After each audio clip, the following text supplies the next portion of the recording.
नमस्कार। जय हिंद साथियों।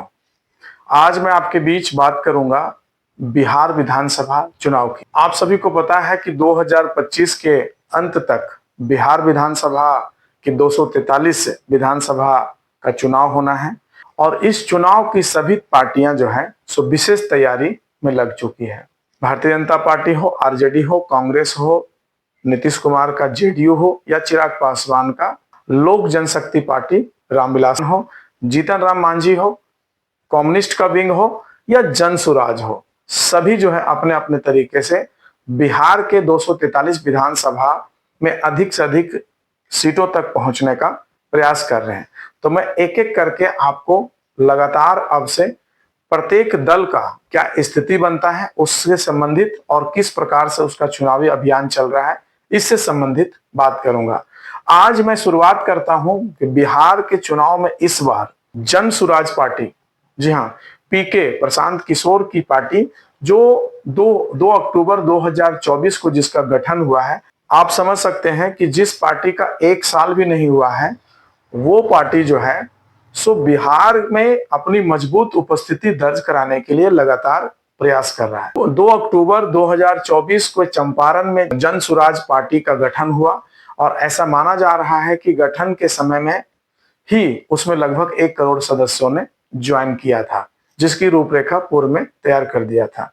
पार्टी के गठन के बाद लगातार लगभग 5,000 गांवों का दौरा करने का दावा प्रशांत किशोर करते हैं और ऐसा लगातार जो है सो वो बने हुए हैं। प्रत्येक दिन उसका कहीं ना कहीं का दौरा रहता है। तो बिहार विधानसभा के चुनाव में इस बार जो है सो प्रशांत किशोर भी चुनाव लड़ेंगे, उनकी पार्टी जनसुराज पार्टी भी चुनाव लड़ेगी और एक मजबूत उपस्थिति दर्ज कराने की बात कही जा रही है।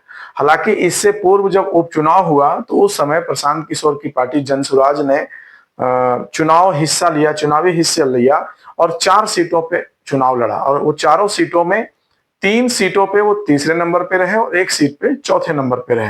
हालांकि 2 सीट ऐसी रही उस उपचुनाव में, एक इमामगंज और एक बेलागंज, जहां पे उनका वोटिंग परसेंटेज काफी अच्छा रहा।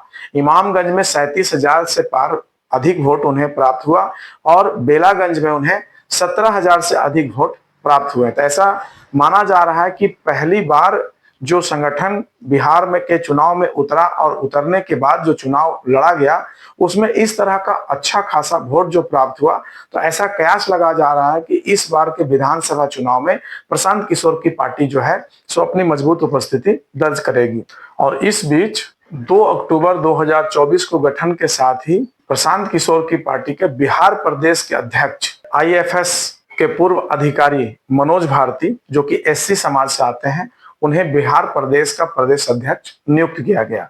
साथ ही साथ 19 मई 2025 को पार्टी का विस्तार किया गया और संस्थापक प्रशांत किशोर के द्वारा, पार्टी का संस्थापक तो प्रशांत किशोर हैं, लेकिन पार्टी को आधिकारिक रूप से उसका विस्तार करते हुए जो 150 सदस्य टीम है, उस टीम ने पूर्णिया से 2 बार के सांसद रहे उदय सिंह को जन सुराज पार्टी का केंद्रीय अध्यक्ष नियुक्त किया और 19 मई को ही जन सुराज पार्टी का केंद्रीय प्रवक्ता के रूप में पवन वर्मा की घोषणा की गई, चुना गया उन्हें।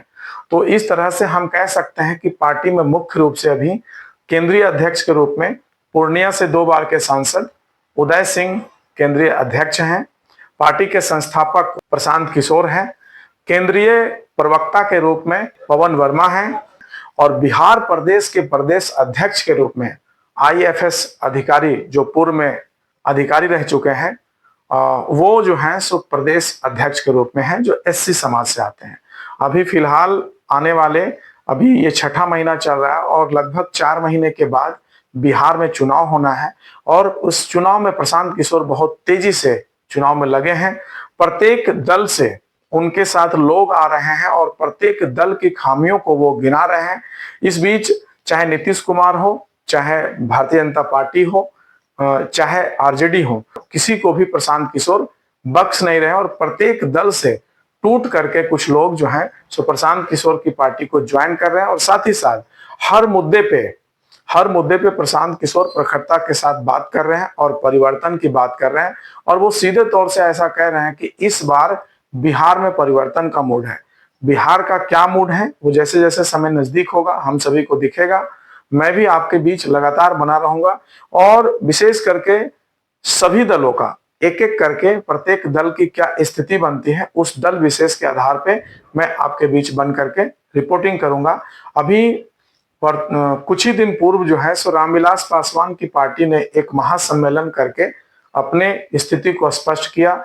जेडीयू के द्वारा भी लगातार जो है सो किया जा रहा है। तो मैं प्रत्येक दल के साथ आपके बीच बना रहूंगा और वहां की रिपोर्टिंग लेकर के आऊंगा। आप मेरे साथ बने रहते हैं इसके लिए बहुत बहुत धन्यवाद। जोहार, नमस्कार।